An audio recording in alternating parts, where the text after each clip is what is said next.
اور نماز کا حکم دیجیے۔ اور انسان اگر چاہتا ہے کہ وہ کامیاب رہے اور عمل صالح میں سے وہ رہے، تو انسان کو چاہیے کہ وہ نماز اور نیک عمل بجا لاتا رہے۔ یا بنی اقم الصلاۃ، بیٹا نماز قائم کرو، نیکیوں کا حکم دو اور برائیوں سے منع کرو۔ یہ سورہ لقمان آیت نمبر 7 ہے۔ یہ ایک جناب لقمان تھے جو نبی نہیں تھے، جو کہ اللہ تعالیٰ نے ان کی فکر کی تائید کی ہے اور ان کی سوچ کی تائید کی ہے کہ یہ جناب لقمان ایک عام انسانوں میں سے ایک افضل ترین انسان بنے۔ یعنی کہ ہمہ وقت وہ جب بھی سوچتے تھے وہ دین کے بارے میں سوچتے تھے، وہ یہ سوچتے تھے کہ ہم لوگوں کی مدد کیسے کریں، لوگوں کو گمراہیوں سے کیسے نکالیں، دلدل میں پھنسے ہوئے انسانوں کو کیسے نکالیں۔ اور جب بھی کوئی بھی مشکلات پیش آتی تھی تو وہ جناب لقمان ہوتے تھے، ان مشکلات کو اپنی فکر کے ذریعے وہ دور کیا کرتے تھے۔ تو یہ جو ان کی سوچ اور یہ جو ان کا عمل اللہ تعالیٰ کو بہت ہی پسند آئے، کیونکہ یہ جناب لقمان شاید کہ بنی اسرائیل کی قوم میں سے تھے جو کہ اسلام سے پہلے کے تھے۔ اللہ تعالیٰ کو یہ عمل اور یہ کردار اور یہ سوچ، یہ فکر اتنا پسند آیا کہ انہوں نے اللہ تعالیٰ نے ان کے بارے میں ان کے نام سے ایک پورا سورہ ہی اتار دیا۔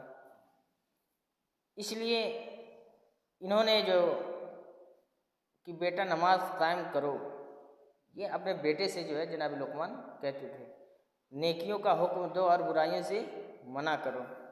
وَلْتَكُن مِّنكُمْ أُمَّةٌ يَدْعُونَ إِلَى الْخَيْرِ وَيَأْمُرُونَ بِالْمَعْرُوفِ وَيَنْهَوْنَ عَنِ الْمُنكَرِ وَأُولَٰئِكَ هُمُ الْمُفْلِحُونَ۔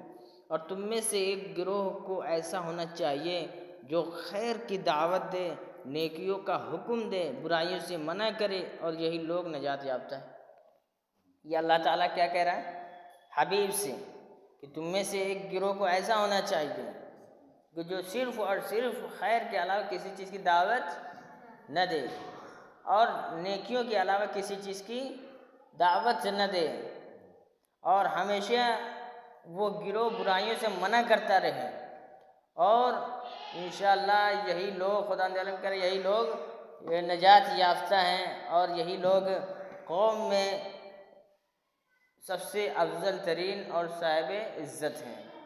یعنی کہ ہمیشہ ایک قوم کا مطلب ہے کہ قوم میں سے کچھ افراد یا چند لوگ بھی اگر اکٹھا ہو کر ایک کوشش کرتے ہیں، ایک ارادہ بناتے ہیں کہ ہمیں معاشرے میں، ہمیں اپنی قوم میں، اپنی ملت میں، اپنی امت میں ہم کوشش کریں کہ جس سے بھی رابطے ہوتے ہیں، جس سے بھی اچھے تعلقات ہیں، ان کو اچھے عمل کرنے کی ترجیح دیں، برے کاموں کرنے سے ان سے منع کریں، اور جتنا بھی ہو سکے ان کو نیکیوں کا حکم دیں۔ یہ ایسا گروہ ایک گاؤں میں یا ایک قصبے میں یا کہیں بھی قوم میں سے، امت میں سے چند لوگوں کو یہ ہونا چاہیے تاکہ وہ لوگوں کو منع کر سکے کہ یہ کام برا ہے، اور وہ گروہ خدا کی نظر میں کیا ہے؟ نجات یافتہ ہیں۔ الذین یتبعون الرسول النبی الامی الذی یجدونہ مکتوبا عندہم فی التوراۃ والانجیل یأمرہم بالمعروف وینہاہم عن المنکر۔ جو لوگ رسول نبی امی کا اتباع کرتے ہیں، جس کا ذکر اپنے پاس توریت اور انجیل میں لکھا ہوا پاتے ہیں کہ وہ نیکیوں کا حکم دیتا ہے اور برائیوں سے روکتا ہے۔ یعنی کہ انجیل بھی اور توریت میں بھی امر بالمعروف نہی عن المنکر کا حکم آیا ہے۔ اگر ہم تاریخ کا ورق الٹ کر دیکھیں تو جو قوم بنی عیسیٰ اور قوم موسیٰ، اگر اللہ تعالیٰ اگر ناراض ہوا یا ان کے اوپر جو کچھ بھی عذاب نازل کیا ہے تو وہ ایک ریزن سب سے زیادہ یہ رہا ہے کہ امر بالمعروف کو انہوں نے ترک کر دیا تھا۔ کیا ہے؟ نہی عن المنکر کو انہوں نے ترک کر دیا تھا۔ کیوں؟ کیونکہ صرف اور صرف معاشرے میں جینا ہے تو صرف اپنے کام سے کام رکھنا ہے۔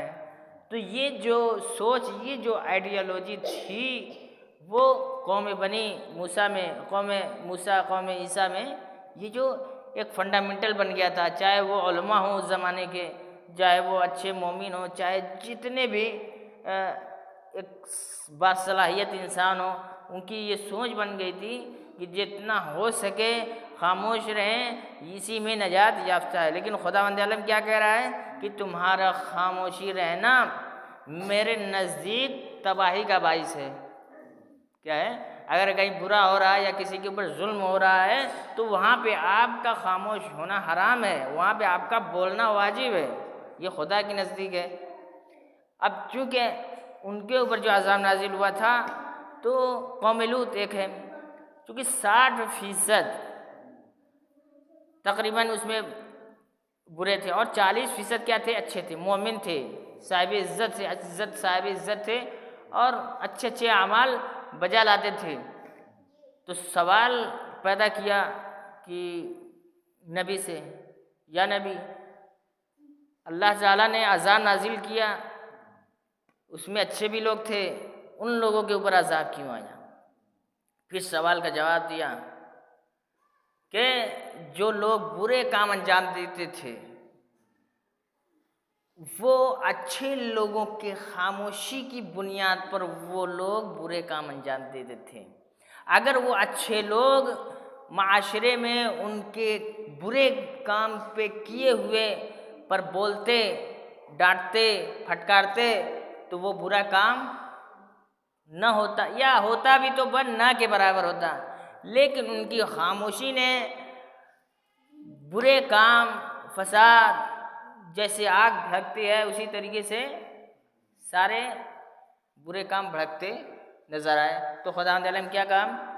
یہ جو خاموشی معاشرے میں برائی اگر ہے تو یہ خاموشی حرام ہے۔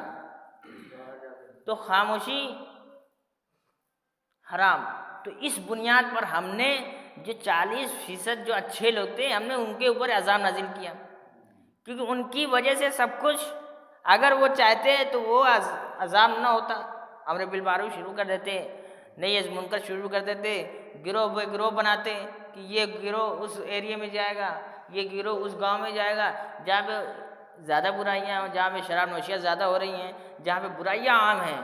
تو ہمیں آج کے زمانے میں اگر یہ دیکھنا ہے کہ جہاں پہ بھی برائیاں جس معاشرے میں، جہاں بھی جس قصبے میں ہیں، ہمیں یہ فنڈامنٹل ہماری یہ سوچ، ہماری یہ آئیڈیالوجی ہونی چاہیے کہ ہم ایک گروہ بنائیں۔ جس طریقے سے ہم طنز مارتے ہیں، مثلاً دیوبند حضرات کی مثلاً تبلیغی جماعت جو نکلتے ہیں، وحدانیت، خدا کی وحدانیت لے کر گھروں پہ جاتے ہیں، جوانوں کو پکڑتے ہیں، سکھاتے ہیں کہ اللہ ایک ہے، محمد اللہ کے رسول ہیں، یہ کیا ہے؟ کم از کم وہ اپنے مسلک کی حیثیت سے اپنی تبلیغ اچھی کر رہے ہیں۔ تو ہمارا بھی یہ فریضہ ہے کہ اپنے مسلک کی حیثیت سے ہم اپنی تبلیغ کریں۔ تو کیا ہے؟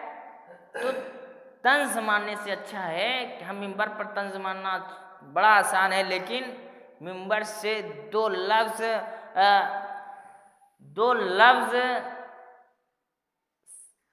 ایسے گفتگو کرنا جو معاشرے میں فساد دور ہو جائے، مثلاً تبلیغی واقعات آپ نہیں بیان کر سکتے، یا معاشرے میں جو برائیاں ہیں آپ وہ نہیں بتا سکتے کہ بھائی آپ کے گاؤں میں یہ برائیاں ہیں، آپ ڈرتے ہیں اس وجہ سے کہ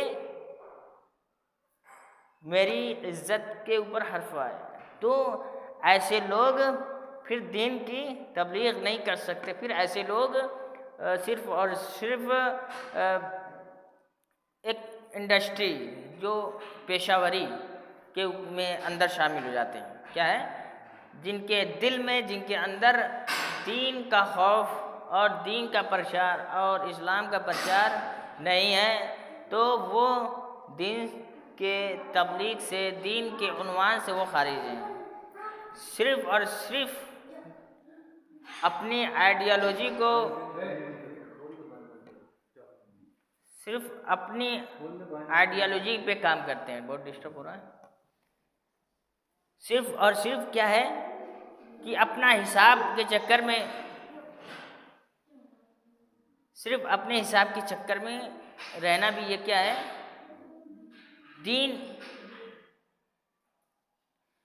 دین کے لحاظ سے صحیح نہیں ہے.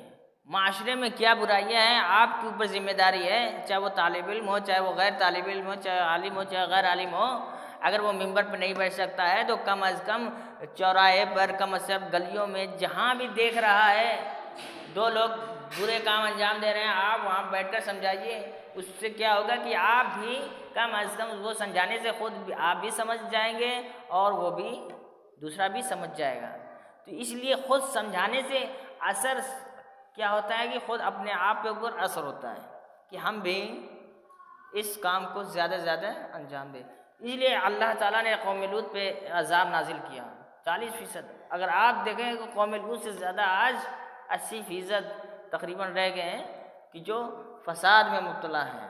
کیا ہے؟ فساد میں مبتلا ہے. ہمارا قوم فساد میں مبتلا ہے، ہمارا معاشرہ گمراہیوں میں مبتلا ہے. تو عزیزان گرامی، عذاب سوال پیدا پھر عذاب اس زمانے میں کیوں نازل نہیں ہو رہا؟ عذاب عزیزان اس لیے نازل نہیں ہو رہا کہ یہ رسول اللہ کی امت ہے. رسول اللہ نے خدا بند عالم سے دعا کی تھی، پروردگارہ میری امت پہ کبھی عذاب نازل نہیں کرنا. جو کچھ حساب لینا ہے مرنے کے بعد تو حساب لے لینا، جو کچھ سزا دینی ہے مرنے کے بعد سزا دے دینا، لیکن میری امت پہ کبھی عذاب نازل نہیں کرنا. تو عزیزان گرامی، اگر پچھلی قوم کے اوپر اگر عذاب نازل ہوا تھا تو اس سے کہیں زیادہ آج کے قوم پر، آج کی امت پہ عذاب نازل ہو جاتا.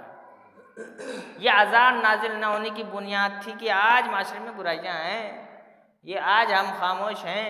آج ہمارے علماء اگر کچھ معاملے میں خاموشی ہے اختیار کیے ہیں تو یہ پچھلی امت کے پیروکار ہیں. قوم موسیٰ، قوم عیسیٰ، قوم لوط، جو کہ ہمیشہ خاموشی اختیار کیے رہے ہیں. تو اس لیے ہم جب خاموش رہیں گے تو ہم قوم لوط میں، قوم عیسیٰ میں، قوم موسیٰ میں شمار ہو جائیں گے، بنی اسرائیل میں شمار ہو جائیں گے. کیونکہ وہاں کی امت بالکل خاموش، جہاں پہ برائی ہو بالکل خاموش. والمؤمنون والمؤمنات بعضهم اولیاء بعض یأمرون بالمعروف وینہون عن المنکر. مومن مرد اور مومن عورتیں آپس میں سب ایک دوسرے کے ولی اور مددگار ہیں کہ یہ سب ایک دوسرے کو نیکیوں کا حکم دیتے ہیں اور برائیوں سے روکتے ہیں. یعنی مومن کی بات آ رہی، جو مومن ہے ایک دوسرے کو آپس میں حکم دیتے ہیں اور یہ ایک دوسرے میں آپس میں سرپرست ہیں. یہ اس کا سرپرست ہے، وہ اس کا سرپرست ہے، ولی ہے. ایک دوسرے کو ٹوک سکتا ہے، ایک دوسرے کو منع کر سکتا ہے کہ آپ یہ کام نہ کریے، آپ اس کام کو انجام دیجیے. یہ مومن برادر کی ایک صفت ہے. اب منافقین کی صفت کیا؟ المنافقون والمنافقات بعضهم من بعض یأمرون بالمنکر وینہون عن المنکر. منافق مرد اور منافق عورتیں آپس میں سب ایک دوسرے سے ہیں، سب برائیوں کا حکم دیتے ہیں اور نیکیوں سے روکتے ہیں. کیا؟ سب برائیوں کا حکم دیتے ہیں. مثال کے طور پر پڑھائی کا وقت ہو رہا ہے، ایک اسٹوڈنٹ ایک دوسرے سے کہہ رہا ہے کہ آج چلو کھیلنے چلتے ہیں، آج تم چھوڑ دو، ہم دونوں ساتھ میں پڑھیں گے. یہ جو بعد کا وقت دیتے ہیں، یہ بعد کا وقت یہ منافق کی علامت ہے. جو وقت ابھی چل رہا ہے اسی وقت میں اس کام کو کیا جائے، یہ مومن کی علامت ہے. اگر اسی وقت میں اگر کوئی آپ کو حکم دے کہ آپ اسی وقت اور اسی ٹائم پہ آپ اس کام کو کریے تو یہ کیا ہے؟ مومن کی علامت ہے. تو یہ منافق جب بھی ہوگا آپ کو بعد میں کام کرنے کے لیے حکم دے گا، یعنی کہ کل کر لیں گے، پرسوں کر لیں گے، آج دل نہیں کر رہا ہے مثال کے طور پہ. تو یہ عزیزان مومن کی علامت نہیں ہے. قال علی علیہ السلام الامر بالمعروف افضل اعمال الخلق. نیکی کا حکم دینا مخلوق کا افضل ترین عمل ہے. جو شخص معروف پر عمل کرتا ہے یا اس کا حکم دیتا ہے وہ مومنوں کی پشت کو مضبوط کرتا ہے. یہ کہ حضرت علیہ السلام کی حدیث ہے. اب قال علیہ السلام ایک اور حدیث سن لیجئے، نیکی کا حکم دینے اور برائیوں سے روکنے والے ہو جاؤ. یہ علیہ السلام نیکی کا حکم دینے اور برائیوں سے روکنے والے ہو جاؤ. لا